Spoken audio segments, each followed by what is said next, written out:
শুরু করছি পদ্মজা উপন্যাসের চতুর্থ পর্ব। লিখেছেন ইলমা বেহরজ, কণ্ঠে আমি সুমনা। আজ শুক্রবার, স্কুল নেই। ফজরের নামাজ পড়ে 3 বোন পড়তে বসেছে। প্রেমা নামাজ পড়তে চায় না, ঘুমাতে চাই। হেমলতার মারের ভয়ে নামাজ পড়ে। সে ঝিমুচ্ছে আর পড়ছে। তা দেখে পদ্মজা আর পূর্ণা ঠোঁট টিপে হাসছে। হেমলতা বিরক্ত হন। প্রেমার তো পড়ার ইচ্ছেই নেই। সেই সঙ্গে পদ্মজা ও পূর্ণার মনোযোগ নষ্ট হচ্ছে। তিনি কর্কশ কণ্ঠে ধমকে উঠে বললেন, প্রেমা, ঘুমাচ্ছিস কেন? ঠিক হয়ে পড়। প্রেমা সচকিত হলো। চট করে চোখ খুলে ভয়ে তাড়াতাড়ি পড়া শুরু করল। হেমলতা কিছুক্ষণ পর স্বাভাবিক গলায় বললেন, পড়তে হবে না, ঘরে গিয়ে ঘুমা। প্রেমা একটু অবাক হয়, পরে খুশি হয়ে ছুটে যায় ঘরে। পূর্ণা মুখ ভার করে ফেলল। তারও তো পড়তে ইচ্ছা করছে না, কিন্তু মা কখনো তাকে ছাড় দেন না।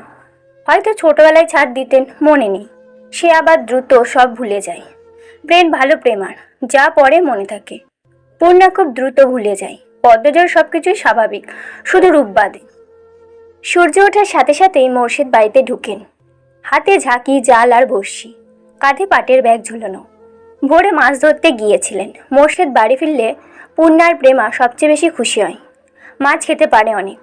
অর্থের জন্য হেমলতা খুব কষ্টে মাছ আনেন। মোর্শেদ বাড়িতে থাকেন যতদিন, ততদিন মাছের অভাব হয় না। মোর্শেদ বলার সঙ্গে সঙ্গেই প্রেমা ও পূর্ণা গামলা নিয়ে ছুটে আসে উঠানে।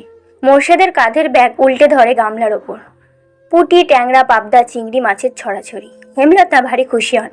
পদ্মজা লতা দিয়ে চিংড়ি খেতে খুব পছন্দ করে, আর প্রেমা পূর্ণা পছন্দ করে পাবদা মাছের ভুনা। মেয়েগুলো খুব খুশি হয়েছে মাছ দেখে। তিনি জানেন মোর্শেদ বাড়ি থেকে বের হতেই পদ্মজা ছুটে যাবে বাড়ির পিছনে লতা আনতে। হুনো লতা, আমার আম্মার আরে পাবদা ভুনা কইরা দিবা, সবজি টবজি দিয়ে রাঁধবা না। আব্বা, আপনি বাড়ি থাকবেন? তাহলে তো প্রতিদিনই মাছ খেতে পারি। মোর্শেদ আর চোখে পদ্মজাকে একবার দেখে তীক্ষ্ণ চোখে হেমলতার দিকে তাকান। এরপর পূর্ণাকে জবাব দিলেন, কোনো রকম অশান্তি না হইলেই তো থাকবা আমি। গামছা নিয়ে তিনি কলপাড়ে চলে যান। পদ্মজার মুখটা ছোট হয়ে যায়। প্রতিবার বাড়ি ছাড়ার পূর্বে মোর্শেদ পদ্মজাকে রাগে কটু কথা শোনান। তখন হেমলতা মোর্শেদকে শাসান। ফলস্বরূপ মোর্শেদ বাড়ি ছাড়ে। মোর্শেদ নাকি বাড়ি ফিরলা কম দিন। মোর্শেদ গোসল ছেড়ে রোদ পোয়াচ্ছিল। সকালের মিষ্টি রোদ। ঘাড় ঘুরিয়ে রশিদ ঘটককে দেখে হাসলেন। আরে মিয়া চাচা, আহেন আহেন, পূর্ণারে চেয়ার আয়না দে। খবর কি? পূর্ণা চেয়ার এনে দিল। রশিদ একদলা থুতু উঠানে ফেলে চেয়ারে বসলেন আরাম করে। প্রেমাকে উঠানে খেলতে দেখে ফরমাস দিলেন, এই মাইয়া, যা পানি লয়ে আয়। অনেকক্ষণ ধইরা দমটা আটকাইয়া আসে। প্রেমা পানি নিয়ে আসে। রশিদ পানি খেয়ে মোর্শেদকে বললেন, খবর তো ভালাই বাবা, সেরিটারে কি বিয়া দিবা না? 2 বছর যাক, পড়তেছে যখন মেট্রিকটা পাশ করুক। কি কন? মেজোটা না বড়টা? তোমার বউ তো মরিচের লাহান, কোনো বাহন রাজি হয় নাই। তুমি বুঝাইছো পাত্র খাঁটি হীরা, বাপ দাদার জমিদারি আছে। মোর্শেদ আর চোখে পদ্মজা আর হেমলতার উপস্থিত পর্যবেক্ষণ করলেন। তারা নেই। তিনি জানেন পদ্মজার উপর কোনো মতে জোর জবরদস্তি তিনি করতে পারবেন না। হেমলতা তা হতে দিবে না। এইসব তার বাইরের মানুষের সামনে বলা যায় না। মোর্শেদ রসিক ঘটককে নরম গলায় বললেন, থাকুক না, পড়ুক। মাহে যখন চাই ছেড়ি পড়ুক, তখন পড়ুক। রশিদ নিরাশ হলেন। ভেবেছিলেন মোর্শেদ রাজি হবে। তিনি মেয়ের শ্বশুরবাড়ি ছিলেন, এরপর বড় অসুখে পড়লেন।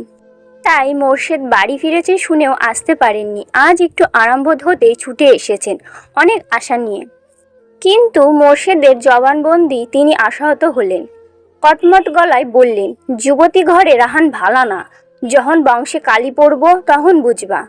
হুনো মুর্শেদ, এই বয়সী মাইয়াদের স্বভাব চরিত্র বেশি দিন ভালা থাকে না। পাপ কাম এদের চারপাশে ঘুরঘুর করে। বেলা থাকতে থাকতে জামাই ধইরা দেওয়ান লাগে, বুঝছো নি? তোমার বউরে বুঝাও। রশিদ পাত্রের অনেক প্রশংসা করলেন। জমি জমা, বাড়িঘর সবকিছুই বাড়াবাড়ি রকমের বর্ণনা দিলেন। ফলে মোর্শেদের মস্তিষ্ক কাজ করা শুরু করলো। রশিদ ঘটক যেতেই তিনি হেমলতার পাশে গিয়ে বসেন। ইনিয়ে বিনিয়ে পদ্মজার বিয়ের কথা তোলেন। হেমলতা সাফ নাকচ করে দেন। তিনি শান্ত কণ্ঠে বুঝিয়ে দেন পদ্মজার বিয়ে তিনি দিচ্ছেন না, আর মোর্শেদকে পদ্মজার ব্যাপারে নাক গলাতে না করেছেন। শেষ কথাটি বেশ কঠিন করেই বললেন, আগে বাপ হও, পরে বাপের কাজ করতে আসবা। মোর্শেদের তিরিক্ষি মেজাজ। তিনি রান্নাঘর ছেড়ে বেরিয়ে পড়েন। রগে রগে রাগ টকবক করছে। পদ্মজাকে বারান্দায় দেখে তিনি ঝাঁঝালো কণ্ঠে বললেন, ছেড়ি যখন রূপ দিয়ার নটি হইব তখন আমার ঠ্যাঙাও পাইবা না, এই সেরি মজা বুঝাইব। পদ্মজার চোখ বেয়ে জল গড়িয়ে পড়ে। হেমলতা রান্নাঘর থেকে বের হলেন মোর্শেদকে কিছু কঠিন কথা শোনাতে। পদ্মজা তখন দৌড়ে আসে, হেমলতার হাতে ধরে রান্নাঘরের ভেতরে নিয়ে যান। মোর্শেদ যতক্ষণ বাড়িতে থাকে তারও খুব ভালো লাগে। পূর্ণা প্রেমা কত খুশি হয়, বাড়িটা পরিপূর্ণ লাগে।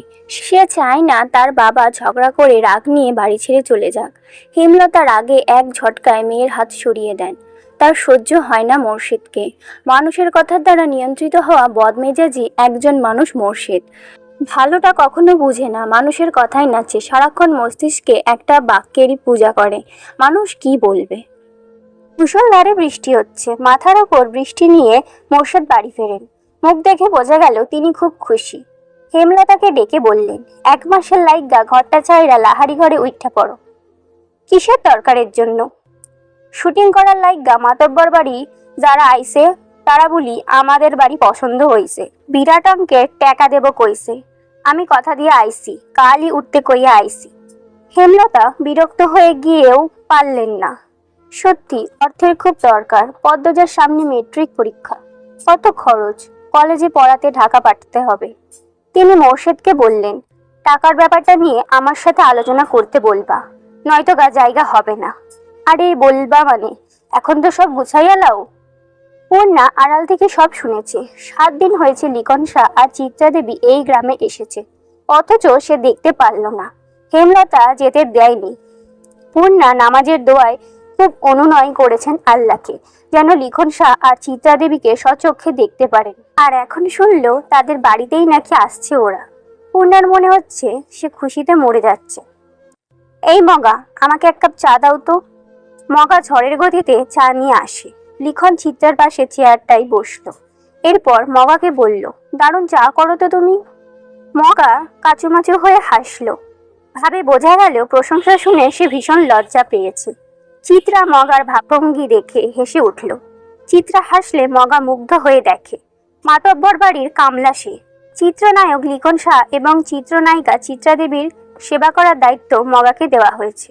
মগা এতে ভীষণ খুশি। চিত্রার সুন্দর মুখশ্রীর সামনে সবসময় থাকতে পারবে ভেবে।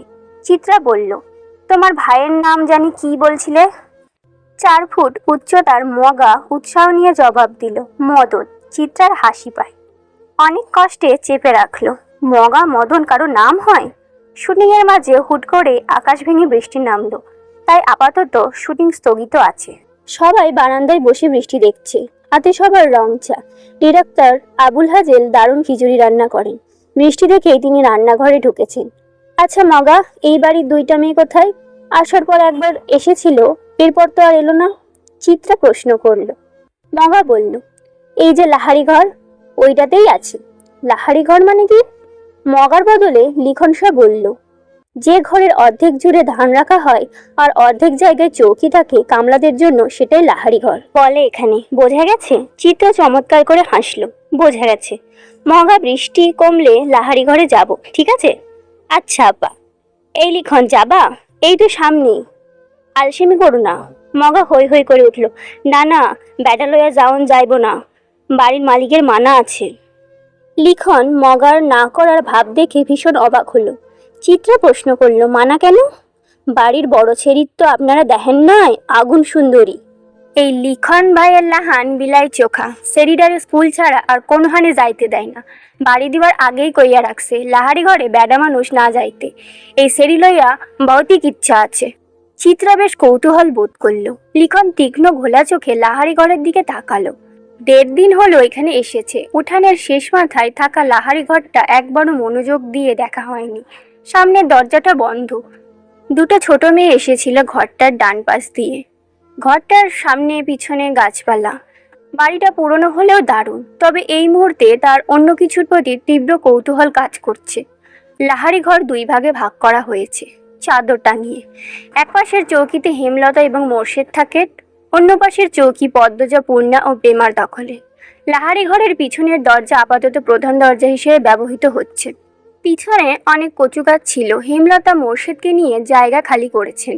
এরপর সেখানে মাটির চুলা তৈরি করা হয়েছে। বড় সড়কে ওঠার জন্য ঝোপঝাড় কেটে শুরু করে পথ করা হয়েছে। এতে মোর্শেদের সাহায্য ছিল না। হেমলতার দুই মেয়ে নিয়েই একাই করেছেন। শুটিং দলের অনেক পুরুষ, পদ্মজাকে ভুলেও তাদের সামনে নিয়ে যাওয়া যাবে না।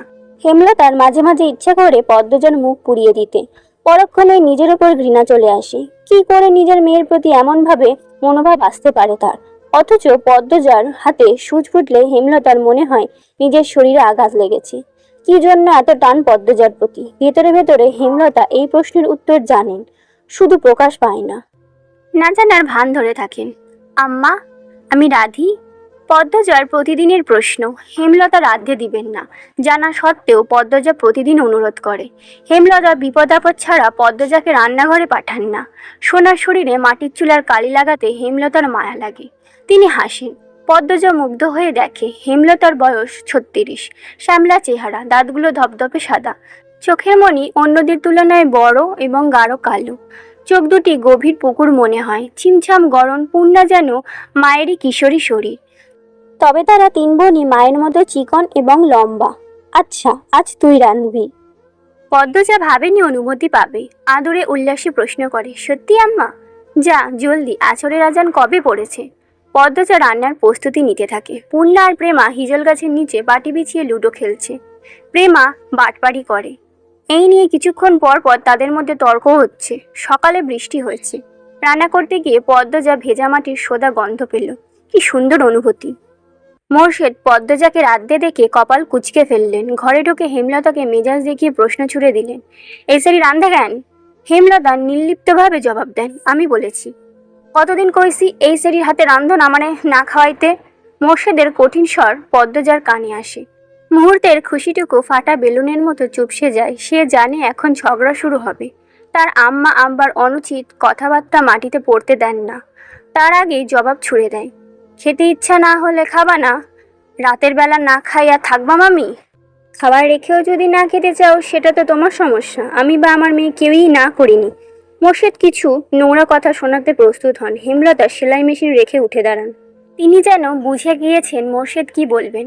আঙুল তুলে শাসিয়ে মোর্শেদকে বললেন, একটা নোংরা কথা উচ্চারণ করলে আমি আজ তোমাকে ছাড়ব না।